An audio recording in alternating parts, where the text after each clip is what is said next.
Welcome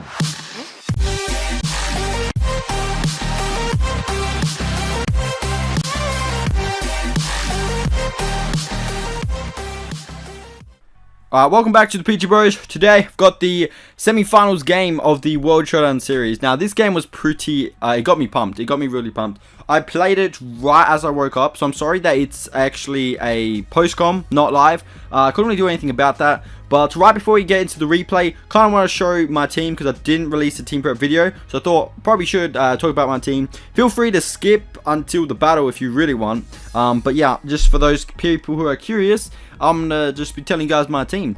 So, we'll get into our first mon, which is our Adelaide Aggrons, which had the Toxic Wish Miracle knockoff. Basically, it took hits from Mega Blastoise and Hydreigon, tried to get off that niche Miracle. It also was meant to Toxic, like, Diancie, Rotom, anything that like was kind of would be annoying. I could just get off a Toxic, knock off to get rid of like Scarfs and stuff, and Wish to keep my team healthy. Next up we have Victini, which ran the Colbur Berry, V-Crate, Zen Headbutt, Ball Strike, Dazzling Gleam. Now this set was just coverage, like everything on Mora's side of the field. Like doesn't matter what he really brought. Victini at least could do some decent damage, provided it wasn't Diancie. Our third mon was Weavile, which ran Lychee Berry, Ice Shard knockoff, Natural Gift, which is Grass, and Poison Jab. The Natural Gift Grass does about 60% to Mega Blastoise, which I thought would come in clutch, especially because it's Adamant max speed. Because obviously we didn't need to run max speed, we could just run Adamant for free. Our fourth mon was Savior, the Altaria Mega, running the D-Dance Return, which I mean does a lot of damage to Mora's team. As soon as I got rid of like a few threats like Diancie and stuff, I thought Mega Altaria like could come up with a good sweep, which is why I brought it. For our fifth mon, we have Hitmonchan, Little Mac, running the Assault Vest, which pretty much takes hits from Mega Blastoise, Hydreigon, like those kind of mons, and does massive damage back with like Thunder Punch or Ice Punch. And for our last mon, which you can't see, is our max defense Nidoqueen, which kind of sucks that you guys can't see. But anyways, max defense with Thunder Wave, Earth Power, Sludge Wave, Stealth Rock, and Life Orb, which basically saves us from a Lucario if he brings it, and can actually try to live an Aqua Jet from Azumarill and get rid of it with the Sludge Wave. So now that we've you guys seen the team, it's time for the battle.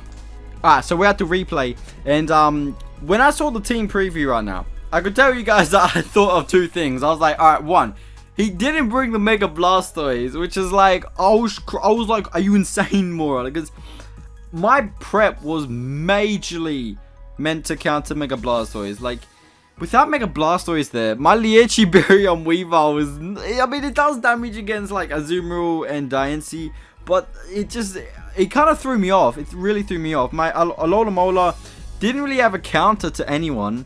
My Lychee Berry and Weavile didn't do much, and I couldn't take advantage of it with Altaria because and also Hitmonchan.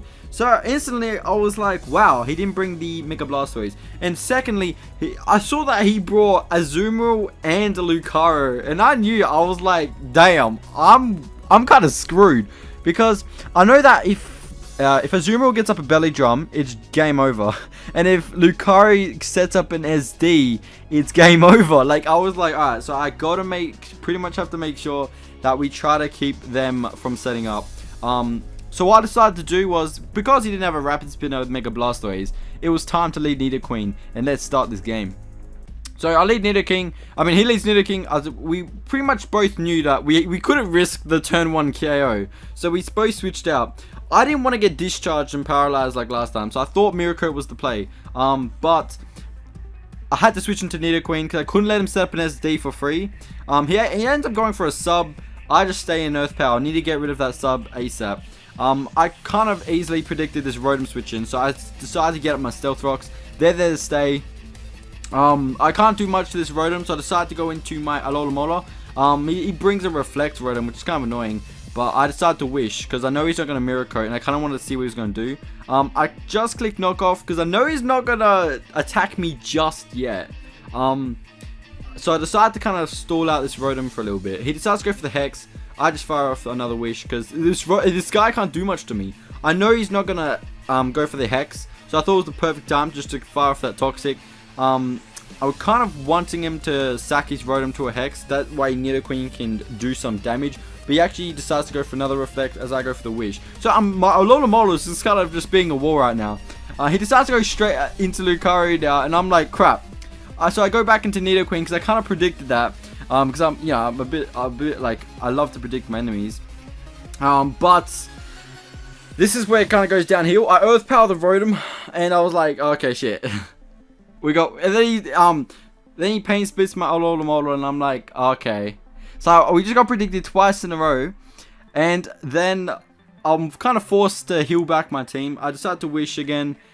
If he decides to go for a Hex right now, it would have put me in a bad position. But he decided to go for the Will-O-Wisp, so we keep our Alola healthy as we wear down this Rotom with Toxic. So he decided, like, I mean, he didn't really misplay at all. I guess like he just kept firing off these Pain Splits and went to Lucario, but like it was kind of a stalemate at that point. But I got my Nidoqueen on Lucario, and I kind of predicted Rotom to switch in, which is why I went Thunderbolt. It's my only move to hit Rotom, so I was like, I need to do it. I probably shouldn't have let my Nidoqueen take the Pain Split, but I had no switching. Unless I went Weavile, there was no switching to that. He predicted me perfectly. He predicted the Sludge Wave. In my gut, I was gonna go Earth Power, but I went for Sludge Wave, so that sucks. But he decides to get up rocks, which is kind of crazy because he kind of forces a kill here with Jirachi. I knew I couldn't take out this Jirachi. He goes for the U-turn, and he's not playing around with that Weavile. And he goes straight into his Azumarill. Now this is where I misplay. So I thought I would have outsped, right? But I don't outspeed. I thought I was out. Like, alright, so let me just think. He decides to set up he sets up a sub with his Azumarill, and because Alola has 65 base speed, I thought he was running a max HP, max attack Azumarill. But he decides to put some speed investment in the Azumarill, and I go for the Toxic, and he perfectly counters me with sub. Alright, so anyway, on the next turn, he decides to go for the Belly Drum, and I didn't know what to do at this point. There's nothing I was going to really switch in. I thought Wish would have been a thing I could do, but I had nothing I could do for this Azumarill. So this Azumarill pretty much destroys my team, because I can't get rid of this sub and kill this Azumarill, and my Altaria Sprite just died. So this pretty much turns into how to get 6-0'd with Pichu. I don't think I played that bad, but that was terrible. I shouldn't let this Azumarill completely destroy me. Like, what the fuck? So I get destroyed. It kind of sucks to get 6-0 in the semi-finals, but I mean, there's nothing I could really do because I thought he wouldn't be sub Azumarill, which is why I went for the Toxic, because I knew he couldn't sweep me as long as I put that Toxic off. But he had two sub setters, and he knew that he could just sub on my Azumarill, my Alomola anytime. I definitely predicted a Belly Drum Azumarill, but I didn't think he would bring a sub Belly Drum Azumarill. That's pretty crazy. And it definitely destroyed my team. So now looking back over it, I should have definitely played around that. But to be fair, there was not much I could have done. Like, I was really tempted, right, to switch in, I was tempted to switch in Nidoqueen on the sub, but I kind of knew he may be sub, but it was too risky. Like, you don't switch in a Nidoqueen on a Azumarill. And then I was like, maybe I could switch in Altaria if he was going for straight the Belly Drum. But then I also thought in my head, what if he could have just play roughed Alomola at that point, or he could have just, if he was a sub Azumarill, he would just play rough my Mega Altaria next turn, and I'll die anyway. Like, there was nothing I could do. I was going to die anyway. But yeah, I'm not going to make excuses. I got done by an Azumarill. Like, it was crazy. It was good prep. It was good prep. Sub Belly Drum Azumarill took advantage of my Alomola.